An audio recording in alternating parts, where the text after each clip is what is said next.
15 mars 1939 Prague. Les troupes allemandes défilent dans les rues de la capitale tchécoslovaque tandis que les neiges tombent. Des colonnes de chars et de voitures blindées roulent sur les pavés, tandis que des soldats allemands uniformes gris de campagne marchent au rythme des bottes des fanfares. Des foules de Volksdeutsche et les Allemands de souche acclament tandis que des croix gammées sont accrochées aux balcons et aux fenêtres. Certains regardent en silence, d'autres avec des larmes ou les poings serrés, alors que les nazis s'emparaient du château de Prague, siège historique de Rutschek, et les derniers fragments de leur république sont engloutis par le Reich. À travers l'Allemagne, les actualités montrent le spectacle d'un autre triomphe sans effusion de sang. Des foules dans les villes allemandes célèbrent ce qu'elles considèrent comme l'épreuve du génie d'Hitler. Une autre victoire sur les ennemis de l'Allemagne nazie remportée sans guerre. La Grande-Bretagne et France protestent faiblement mais n'agissent peu. Et les confiances furieuses grandit. Pourtant tout le monde n'est peu convaincu. Parmi les généraux allemands, un homme avertit que ces triomphes sont des illusions, que les votes imprudents d'Hitler mèneront un jour à la catastrophe. Des mois auparavant, lorsque ses collègues avaient refusé de s'opposer au plan d'Hitler pour la Tchécoslovaquie, il avait démissionné de les plus hautes positions militaires en signe de protestation. Plutôt que d'assumer les responsabilités d'un désastre futur, son nom Ludwig Beck. Ludwig August Hildebecq est né le 29 juin 1890 Brich, alors partie de l'Empire allemand. Sa ville natale fait aujourd'hui partie de la ville de Wiesbaden. Il venait d'une respectable famille allemande. Son père Ludwig Beck était un industriel des familles Beck valorisait les disciplines. Le patriotisme et l'éducation, des qualités qui ont marqué l'éducation de Ludwig. Dès son plus jeune âge, il montrait de foi de l'ambition d'un sérieux tranquille. Après avoir obtenu son diplôme de Wiesbaden en 1898, Beck rejoint l'armée allemande. Il y a servi dans les villes de Strasbourg et rapidement obtenu son diplôme de l'école de guerre de Nice, l'actuelle Nice polonaise. Dans les années précédant le début de la Première Guerre mondiale, il était affecté à divers cours d'école militaire où il approfondit ses connaissances militaires et techniques. Entre ses affectations, il a également été actif dans son régime à Strasbourg et Saarbrück, des villes proches de l'actuelle frontière franco-allemande. À partir de mars 1912, il était affecté à l'état-major général à Berlin. Il a également été transféré avec effet à partir d'octobre 1913, au moment du déclenchement de la Première Guerre mondiale à l'été 1914. Beck avait déjà montré des promesses. Pendant le conflit, il continuait à servir à l'état-major général, le centre névralgique de la planification militaire allemande. Il a également occupé divers postes sur le front occidental. Il a acquis de l'expérience et la foi pour les opérations. Et l'administration qui a gagné le respect de ses supérieurs, comme beaucoup de sa génération. Il a connu la foi et la fierté des premières victoires et les dévastations de la défaite finale. La capitulation de l'Allemagne, novembre 1918 et l'effondrement de l'Empire du Kaiser ont laissé Beck et de nombreux autres déterminés de préserver les traditions de l'armée. Le traité de Versailles qui est suivi imposait des limites strictes. L'armée allemande était réduite à zéro. Les conscriptions étaient abolies et l'état-major général était formellement dissous. Pour toute pratique, les dirigeants allemands ont maintenu une structure militaire secrète dont de nombreux les officiers et soldats de l'armée réduite étaient liés à des groupes radicaux de la société allemande, principalement les nazis. Beck reste dans cette force réduite, continue à étudier la tactique et la doctrine. Pour lui, le corps des officiers était la véritable épine dorsale de la nation qu'il croyait qu'il devait rester au-dessus de la politique. Ce principe serait testé plusieurs reprises dans les années à venir. D'abord 1930, Hohenbach fut un témoin clé de la défense lors du procès à Leipzig de 3 jeunes officiers de la Reichswehr, les forces armées allemandes. Les 3 hommes furent accusés d'être membres du parti nazi. Mais les membres de Reichswehr avaient interdiction d'adhérer à des partis politiques. Les 3 officiers admirent leur adhésion et utilisèrent comme défense l'argument selon lequel l'adhésion au parti nazi ne devrait pas être interdite au personnel militaire. Lorsque les 3 officiers furent arrêtés après avoir été surpris en train de distribuer de la littérature nazie à leur base, Beck, l'officier commandant l'unité, à laquelle les 3 officiers appartenaient, fut furieux et décrivit même le parti nazi comme une force positive dans la vie allemande. Il proclama ses convictions que l'interdiction de Reichswehr concernant l'adhésion au parti nazi devrait être abolie. Tout au long de la période de l'Allemagne d'Oime, Beck gravit régulièrement les échelons de la Reichswehr. Sa principale passion était la théorie militaire de 1931.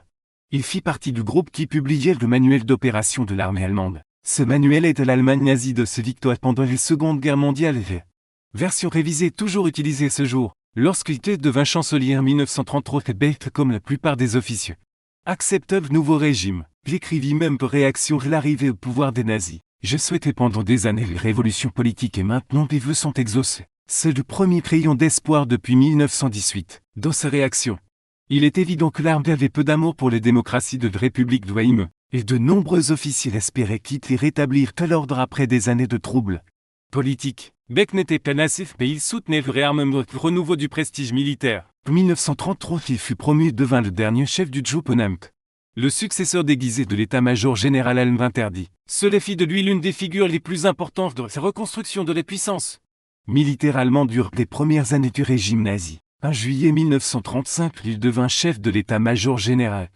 Recréé en violation directe du traité de Versailles, de cette position qu'il préconisa un niveau de dépenses militaires dépassant les limites. Même celle envisagée par Adolf Hitler, selon lui, une fois que l'Allemagne serait suffisamment réarmée. Elle devrait mener une série de guerres locales qui établiraient l'Allemagne comme la première puissance d'Europe et placerait toute l'Europe centrale orientale dans la sphère d'influence allemande. Ce fut aussi la raison de son désaccord avec les politiques étrangères imprudentes d'Hitler, ce qui menait, selon Beck, l'Allemagne vers un autre conflit majeur sinon directement mondial. Le problème n'était pas la guerre, mais le fait que l'Allemagne n'y était pas prête. En 1938, et ses préoccupations atteignirent leur paroxysme. Hitler prévoyait d'attaquer la Tchécoslovaquie. Pensant que la Grande-Bretagne et la France n'interviendraient pas. Beck était fortement désaccord. Il croyait que l'armée n'était pas prête pour une guerre européenne plus large. J'avertis qu'un tel conflit ne pourrait être gagné. Dans une série de mémorandums, il soutint que la politique et stratégie globale d'Hitler mènerait l'Allemagne à ses ruines. Il tentait de persuader d'autres généraux de se joindre à lui pour s'opposer au plan de guerre d'Hitler. Beck espérait un corps d'officiers unis confronter Hitler forcerait changer de cours de ses politiques étrangères. Mais il était seul. La plupart de ses collègues n'étaient pas disposés à agir. Certains étaient des nazis enthousiastes célébrant des victoires précédentes comme l'Anschluss II, l'Autriche en mars 1938, et d'autres craignaient que toute forme d'opposition, de résistance ne brise l'unité de l'armée ou ne provoque une guerre civile en Allemagne. Face à leur refus, Beck démissionnait le 18 août 1938. Dans ce lettre qu'il écrivit qu'il ne pouvait assumer les responsabilités de politique, qu'il jugeait désastreuses. Cette démission fut extraordinaire. Peu osait s'opposer ouvertement. Hitler plaque de Beck le marqua comme l'un des premiers officiers supérieurs trompera avec le régime nazi. Après avoir quitté ses fonctions, Beck se retirait dans la vie privée. Mais il restait en contact avec d'autres conservateurs qu'une poignée d'officiers de l'armée qui se méfiaient d'Hitler. Alors que l'agression d'Hitler continuait, ce cercle commençait à envisager des mesures plus drastiques. Beck, avec sa réputation d'intégrité, devint un centre moral de leurs discussions. Lorsque la Seconde Guerre mondiale éclatait le 1er septembre 1939, les armées d'Hitler remportèrent une série de victoires sur la Pologne. L'année suivante, elles remportèrent entre autres des victoires sur leur ennemi historique. Le front en seulement 6 semaines. De nombreux officiers allemands furent impressionnés par la rapidité de la conquête. Mais Beck restait convaincu que l'Allemagne se dirigeait vers la catastrophe. Il croyait que les puissances combinées de la Grande-Bretagne, de l'Union soviétique et finalement des États-Unis écraseraient l'Allemagne pendant la guerre. En 1942, alors que le cours de la guerre commençait à changer, Beck s'était impliqué plus directement dans des conspirations visant à renverser Hitler. Il était une personne centrale des réunions secrètes entre les opposants militaires civils du régime nazi. Les conspirateurs le voyaient comme une figure de proue qui pourrait diriger un gouvernement provisoire, une folie qu'il écartait. En 1944, la position de l'Allemagne se détériorait rapidement. L'armée rouge avançait de l'Est tandis que les Alliés se préparaient à l'invasion de la France. Au sein de la Wehrmacht et des forces armées du Reich allemand, les doutes sur le régime nazi se sont répandus. Les officiers qui avaient autrefois soutenu Hitler craignaient désormais la destruction totale de l'Allemagne. Les conspirateurs ont conclu que seul la mort d'Hitler pouvait ouvrir la voie à la paix. Le 20 juillet 1944, le Oberstleutnant Stauffenberg place une bombe dans le quartier général d'Hitler, la tanière du Loup, Prusse orientale. L'explosion a tué et gravement blessé personne dans les pieds. Mais Hitler survécut avec seulement des blessures mineures. Le complot visant à tuer Hitler, renverser le régime nazi, signé un traité de paix avec les Alliés et échoué. Dans la nuit du 20 juillet 1944, Beck était sous la garde du général August Friedrich, un autre conspirateur qui, après la tentative d'assassinat, tout avait essayé de se sauver. Il était actif dans l'arrestation des résistants dans les rangs de l'armée. Le général Beck, âgé de 64 ans, il demandait les permissions de garder son pistolet personnel avec l'intention de se suicider. Pour éviter les tortures par la Gestapo, peu après minuit le 21 juillet 1944, il tentait de se suicider, se laissant gravement blessé. Des témoins ont dit qu'il y restait conscient, gravement blessé, jusqu'à ce qu'un autre officier lui porte un coup fatal. Un acte considéré comme l'exécution qu'il attendait de toute façon. La mort de Beck marque l'échec tragique du complot du 20 juillet visant à assassiner Hitler. Des centaines de conspirateurs ont été arrêtés et exécutés dans les semaines suivantes pour de nombreux Allemands. La résistance est restée invisible, éclipsée par la propagande nazie qui dépeignait les comploteurs comme des traîtres. Pourtant, avec le temps, le rôle de Beck a été perçu différemment. Le corps de Beck était enterré de l'ancien cimetière Saint-Mathieu de Berlin-Schöneberg. Peu après, son corps était exhumé par les SS, brûlé dans un crématorium et ses cendres dispersées dans les champs d'épandage de Berlin. Merci d'avoir regardé la chaîne Weldrist. Assurez-vous d'aimer et de vous abonner et de cliquer sur l'icône de notification en forme de cloche pour ne pas manquer nos prochains épisodes. Nous vous remercions et nous vous retrouverons les prochaines fois sur les chaînes.